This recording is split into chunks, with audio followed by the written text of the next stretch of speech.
Hello, I'm Matt Braun, and today I wanted to talk about two pitchers, Travis Adams and Pierson. I think that you can lump them together just because both of them were about the same level as prospect, definitely good enough to deserve a look at the major league level, but not, say, like an Andrew Morris or even these days like a Mick Abel.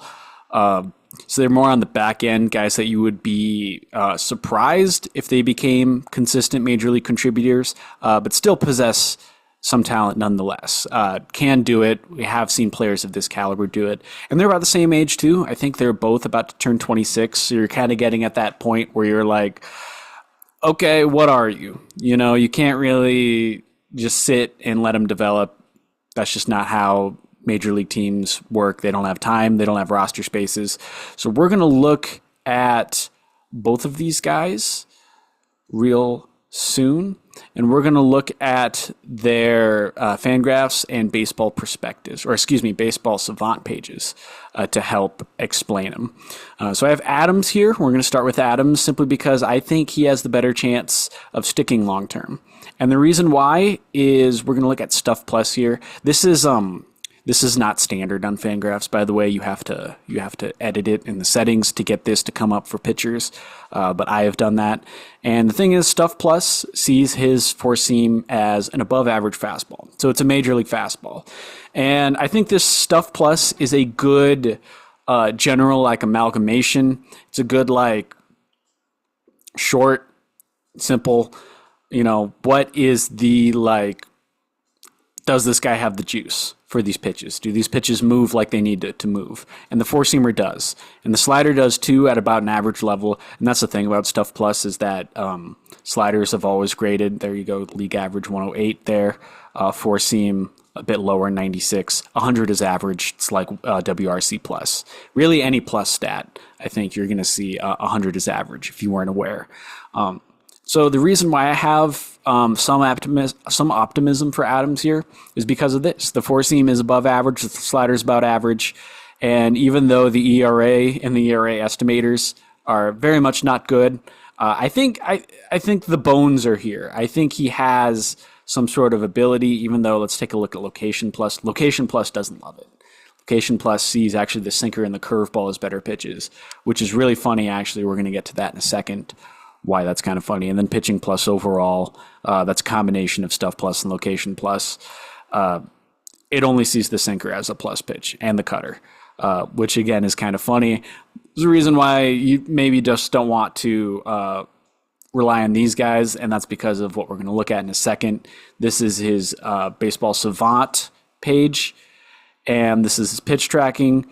And what I like to do is just look at xWOBA here. That's expected WOBA. So basically, this pitch, what are guys doing when they see this pitch?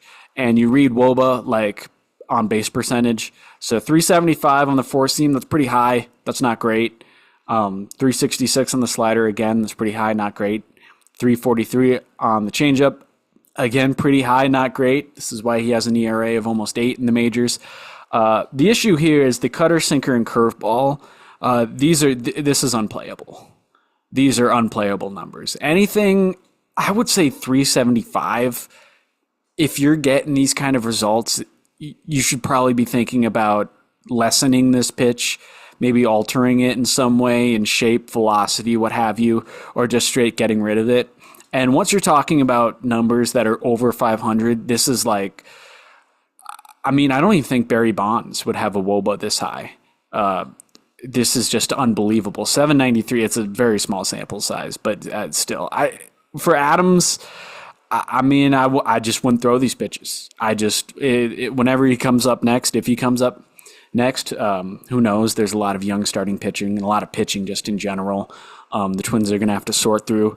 But if he does come up again, I would just look him in the face. I'd tell him the cutter, sinker, and curveball, forget they exist. You can't throw these pitches.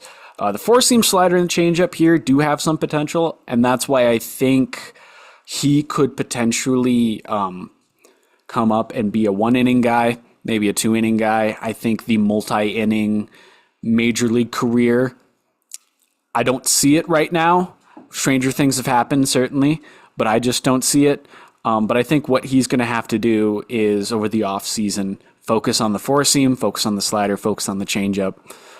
Just forget these pitches exist, and then come back as a reliever. Maybe things tick up a mile or two. Maybe that four seamer gets even gets a little higher here. And who knows what can happen. I'm a little optimistic about Adams, actually, even though the ERA is, what was it again? 7.71. You're not generally optimistic about ERAs that high, but that's why we have stats like these to tell us, like, okay, does this guy have any potential whatsoever? Is it fixable? And I think it's fixable. I think this is just kind of generally speaking, I'll say any guy who makes it to the major leagues, I think can eventually stick. Not all of them do, of course, but I think if you make it there, you at least have the talent to do it potentially. And so that's Adams. Come back, four seam, slider, changeup. We'll see how it goes. So next we're going to go to Pierson Ole here. And Ole, I'm a little less optimistic about, simply because this is not a major league fastball.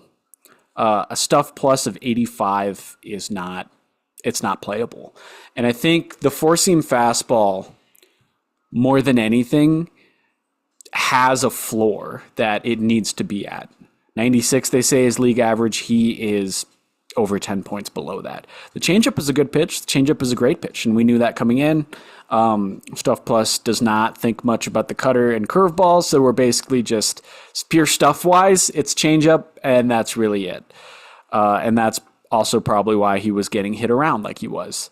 Again, what was his ERA? Actually, it was less. It was only 5.66, but again, the ERA estimators, not lovely. I think xFIP is a pretty useless stat in this case when a guy's getting hit this hard.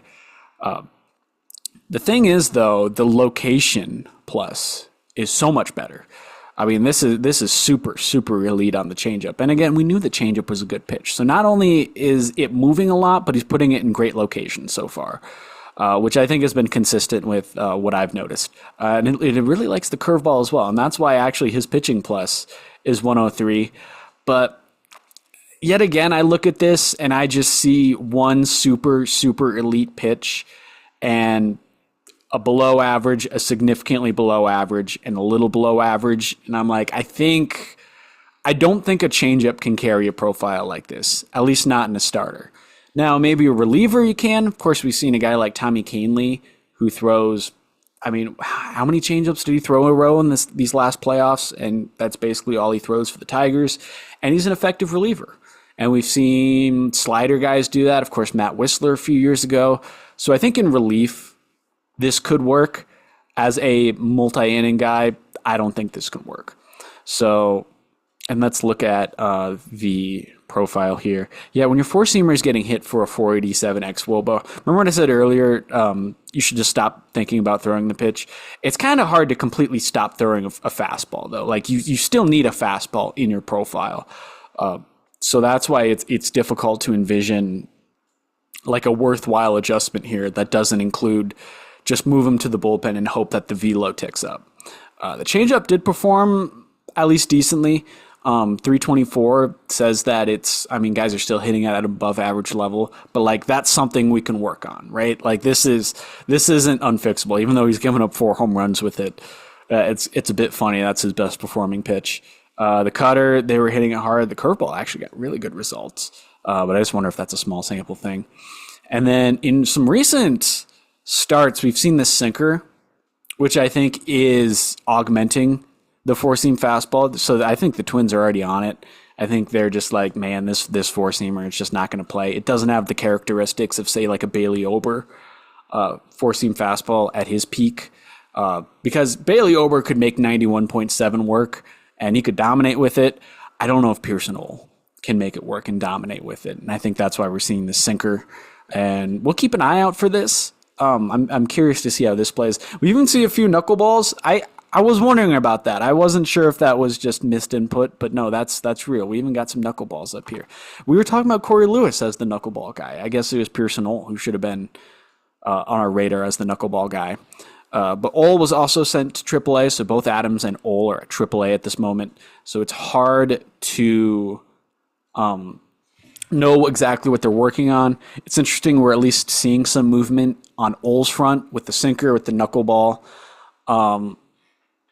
Again, I still lean Adams. I think if I had to choose, who do I think can effectively contribute to a Twins roster next year and beyond, I would probably put more money on Adams just because I have more faith in that fastball. I think that the fastball can play eventually. I think he can focus on the slider, he can focus on the changeup, and that those can become at least useful offerings for him. Ole, I think it depends on the sinker. It all depends on if this sinker really can work and if it works within the shape of his changeup. That's why I don't think, straight up adding a sinker, it's not like a silver bullet, because it does affect the movement profile of a guy as a whole. And if you don't know how to command it as well, it can be a tricky pitch to master. But maybe he does it, and maybe it works, and maybe we see a sinker changeup. I mean, you could be sinker changeup as a reliever. 2 pitches, that would absolutely work. Occasional curveball. I could see it working. So that's my analysis of Travis Adams and Pierson Ole. I'm curious to hear what you guys think. 2 guys with not great results so far in the majors, but there's something there. I think we see the bones of it in both guys, that it's moldable, that there's clay here. I think unfortunately for both of them, it's going to be in the form of a bullpen arm, but also the Twins kind of need bullpen arms. I mean, they traded away how many bullpen guys? 5? I think it was 5, something like that. And we're working on, Cody Funderburk just closed a game last night. So there's a lot of open spots. There's going to be a lot of competition. And it wouldn't surprise me if, given some adjustments, those are 2 guys that can stick in the bullpen next year, long term possibly. But we'll see.